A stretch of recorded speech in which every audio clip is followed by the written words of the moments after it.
여러분 안녕하십니까? 광주 MBC 뉴스데스크입니다. 어제 국회를 통과한 달빛철도 특별법을 두고 지역 각계에서 환영의 목소리가 이어졌습니다.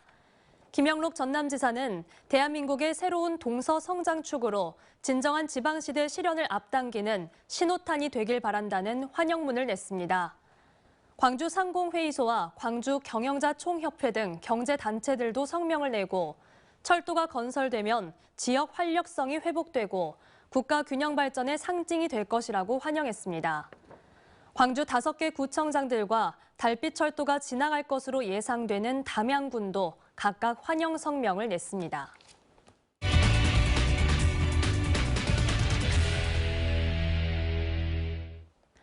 한국건설이 보증사고를 피하려 공정률을 변경한 게 아니냐는 의혹 보도 오늘도 이어갑니다. 한국건설이 공정률을 변경하고 주택도시보증공사가 사고 사업장이 아니라고 판단하는 동안 자치단체의 책임은 없었을까요? 이런 일을 애초에 막을 수는 없었던 건지 임지은 기자가 한 걸음 더 들어가 취재했습니다. 지난해 11월 예정 공정률과 실행 공정률의 차이가 보증사고 기준인 25%포인트를 넘어가기 시작하자 한국건설은 허그의 다음 달 말까지 공사 진행 상황을 보고해야 하는 틈을 타 예정 공정률을 바꾸는 데 성공했습니다. 건설사가 공정률을 임의로 바꿀 수는 없습니다. 주택법 15조에 따르면 아파트의 경우 설계 변경을 하기 위해서는 해당 자치단체로부터 승인을 받아야 합니다. 문제가 된 사업장의 경우 승인권자는 광주 동구청입니다. 구청은 설계 변경에 따른 공기 연장에 따라 예정 공정률을 바꿔야 한다는 한국건설과 감리단의 의견을 그대로 받아들였습니다. 이미 한국건설로부터 제출받았던 예정 공정률표와 비교해 지금은 얼마나 공사가 진행됐는지 공정률을 변경하는 것이 정말 타당한지 따져봐야 했지만 동구청은 그러지 않았습니다. 입주 예정자들도 관리감독의 주체인 지자체가 어떻게 아무런 검증 없이 승인을 내줄 수 있냐며 분통을 터뜨립니다. 변경 승인을 했다라고 하더라도 구청에서 그 변경 전 공정표를 한 번이라도 더 보고 서구 쪽에 통보를 해서라도 보증 처리가 됐으면은 저희가 이제 피해를 덜 봤을 것 같다는 생각이 들거든요. 이에 대해 동구청은 자신들은 설계 변경이 타당한지만을 따져 승인할 뿐 설계 변경에 따른 공정률 변경까지를 감안하지는 않는다며 책임이 없다는 입장입니다. 그렇지만 입주 예정자들에게 피해가 돌아가는 상황이 일어나지 않도록 앞으로는 공정률 변경까지도 신경 쓰겠다고 답했습니다. 행정기관에서는 전반적인 공정에 대한 부분을 그 준공 기한 안에 공정이 이게 만회할 수 있는지 이런 부분으로 저희가 검토해서 처리하였습니다. 한편 허그의 당초 해명과 달리 한국건설 공사장을 여러 차례 방문했다는 광주 MBC 보도와 관련해 입주 예정자들이 따져 묻자 허그 광주 전남 지사장은 단순한 현장 방문이었을 뿐 다른 목적은 없었다고 입주 예정자들에게 해명한 것으로 전해졌습니다. MBC 뉴스 임지은입니다. 겨울에 가장 맛있는 과일, 딸기입니다. 특히 담양산 딸기는 당도와 향 모두 우수해서 인기인데요. 담양군이 자체 개발한 메리퀸 품종이 신흥 강자로 떠오르고 있습니다. 요즘 한창인 수확 현장에 주현정 기자가 다녀왔습니다. 한겨울, 비닐하우스 안은 완전히 다른 세상입니다. 꽃을 찾아 바삐 날아다니는 꿀벌. 덕분에 푸릇푸릇한 이파리 사이로 알알이 맺힌 딸기가 탐스럽게 익어갑니다. 빨갛고 굵직하게 잘 연근 딸기를 수확하는 손길도 분주합니다. 시중에서 흔히 사 먹을 수 있는 딸기와는 다릅니다. 담양군이 자체 연구 개발을 통해 내놓은 차세대 딸기입니다. 품질 좋기로 유명한 담양 딸기 중에서도 프리미엄용으로 개발된 메리킨이라는 품종입니다. 당도는 물론 경도, 그러니까 쉽게 무르지도 않아 찾는 이들이 늘고 있습니다. 실한 과육과 풍부한 단맛이 특징인 기존 담양 딸기의 대표 품종 죽향보다도 더 고급으로 평가받고 있습니다. 이렇게 수확된 메리킨은 사실상 전량이 수도권과 해외로 팔려나갑니다. 우선 제가 메리킨의 맛과 향에 빠져서 이 재배를 시작하게 됐고요. 재배 면적을 늘리는 이유 중에 하나도 저의 입장에서는 농가 소득이 굉장히 좋아졌습니다. 마찬가지로 시장에서는 소비자분들께서도 반응이 굉장히 좋아졌습니다.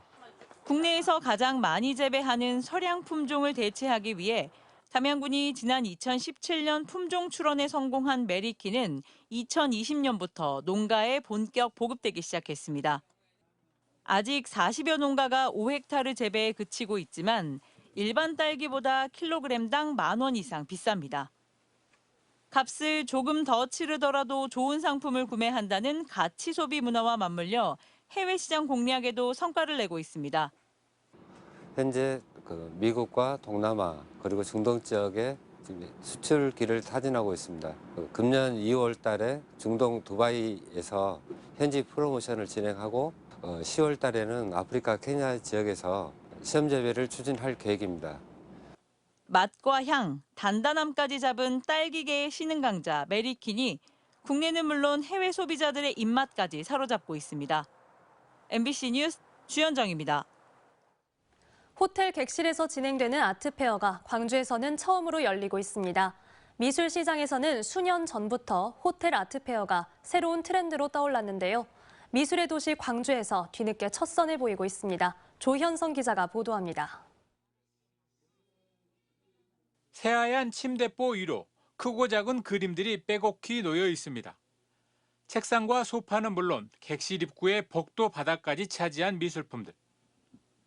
호텔 방이라는 쾌적하면서도 친숙한 공간에서 전시가 이루어지다 보니 미술 애호가들에게 한결 쉽게 다가설 수 있는 장점이 있습니다. 저희가 원하는 스타일대로 이 공간을 꾸밀 수 있고 또 그게 집에 어떤 곳에 어울린다는 것을 좀 더 추천드리기에 용이한 편이에요. 그래서 호텔 아트페어는 특히 새로운 것에 대한 거부감이 덜한 젊은 층들을 미술 시장으로 끌어들이고 있다는 것이 미술계의 평가입니다. 또 일반적인 아트페어와 비교해 전시공간 임대료와 체류비 등을 크게 줄일 수 있는 이점도 갖고 있습니다. 여기에서는 비용이 또 굉장히 컨벤션보다는 또 많이 절감이 되니까 작가들, 청년 작가들이나 이런 지역 작가들이 작품 판매하기가 또 수월한 점이 굉장히 많습니다.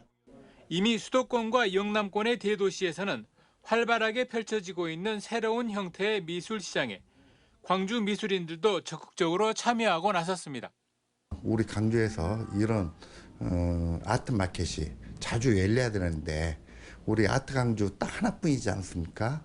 그래서 참 좋은 일이다 싶어서. 호텔 객실 3개층 40여 개 객실에서 2,000여 점의 작품을 만날 수 있는 이번 광주 호텔 아트페어는 모레 일요일까지 계속됩니다. MBC 뉴스 조현성입니다. 광주 금남 지하도 상가에 가면 상점이나 출구가 많아 길을 찾기 힘들었던 적 있으시죠? 스스로 배우고 움직이는 로봇이 이런 어려움을 덜어주게 됐습니다. 김초롱 기자의 보도입니다. 높이 120cm, 가로 세로 각각 40cm의 네모난 로봇 한 대가 상가 안을 돌아다닙니다. 사람이 걷는 속도로 천천히, 그러나 부드럽게 움직입니다. 이렇게 로봇 몸체에 있는 화면에는 가게 정보들이 나와 있습니다. 원하는 곳을 누르면 로봇이 가게로 안내해 줍니다. 스스로 학습하며 지식을 획득하는 인공지능 기술과 조종하는 이가 없어도 목적지까지 갈 수 있는 자율주행 기술이 담긴 겁니다. 약 25,000제곱미터 규모의 370여 개 점포가 있어 그간 시민들은 상가 이용에 어려움을 느껴왔습니다. 평소에 다니던 길만 다녀서 처음 오는 곳은 항상 헷갈리는 편이었습니다. 하지만 로봇의 등장으로 이런 불편함이 다소 해소되게 된 겁니다. 운영 방법도 어렵지 않습니다. 고출력의 충전기를 쓴다면 약 2시간에서 3시간 정도 충전을 하면 8시간 정도는 사용할 수가 있으니까 이용하시기에는 큰 부담 없이 사용할 수 있을 것 같습니다. 이 밖에도 실내 공기질 자료 수집이나 화재 감지, 인구 밀도 측정 등이 가능합니다. 3개월여 동안의 테스트와 실증을 거쳐서 그 주민들에게 보완하고 수정해야 될 사항들을 수정해서 최신 기술들을 적용해서 편안함을 제공하도록 하겠습니다. 로봇 한 대를 만드는 데 든 비용은 8천만 원, 연구 기간은 1년입니다. 동구는 실증 기간 동안 로봇 3대를 운영하고 관련 기술을 보완하는 등 지하도 상가 활성화를 위해 노력할 계획이라고 밝혔습니다. MBC 뉴스 김초롱입니다. 자신에 대한 비판 보도를 문제 삼으며 대구 MBC에 대한 취재 거부를 선언한 홍준표 대구시장의 상황을 그동안 광주에서도 전해드렸는데요. 오늘은 그 속보입니다. 대구문화방송이 대구시와 홍준표 대구시장을 상대로 취재 방해 금지 가처분 신청을 냈는데 정작 재판이 시작되자 대구시가 슬그머니 입장을 바꿨습니다. 대구문화방송 김은혜 기자입니다. 지난 19일 대구시 공보관 명의로 대구시 일부 직원들에게 발송된 메일입니다. 취재 거부 대응을 언급하며 2023년 5월 1일에 발송한 메일은 신공항 편파 왜곡 방송에 대한 사과와 상응한 조치를 대구 MBC에 요구했지만 이행하지 않자 취한 공보관실의 입장이었다고 했습니다. 그러면서 대구 MBC 취재 요구가 있을 때는 부서 자체의 자율적 판단에 따라 시정 홍보 필요성에 근거해 대응해 달라는 내용이 담겼습니다.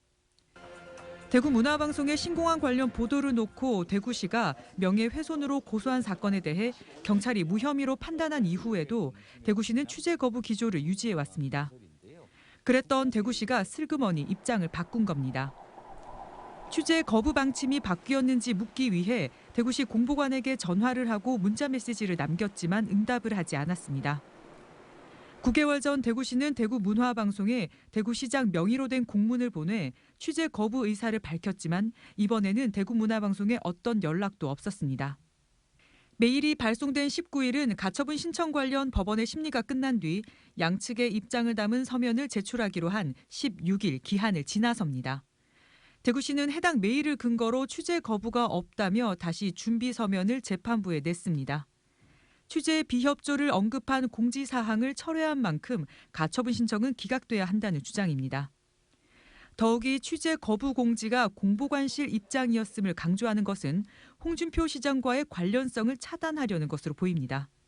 그 해당 공지가 공보관 개인의 그냥 이메일에 불과하기 때문에 최초로 대구광역시장의 관인이 찍혔던 공문에 의한 취재 거부를 공보관 개인의 메일로 과연 처리할 수 있는 것인가라는 문제가 있고요. 대구시장의 명시적인 공문이 나온다고 하더라도 이 가처분이 각하된 다음에 다시 또 취재 거부를 할 우려가 있고 반복될 우려가 있기 때문에 충분히 가처분의 이익은 있다, 그렇게 판단이 됩니다.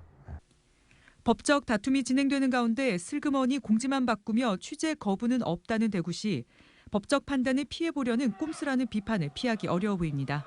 MBC 뉴스 김은혜입니다.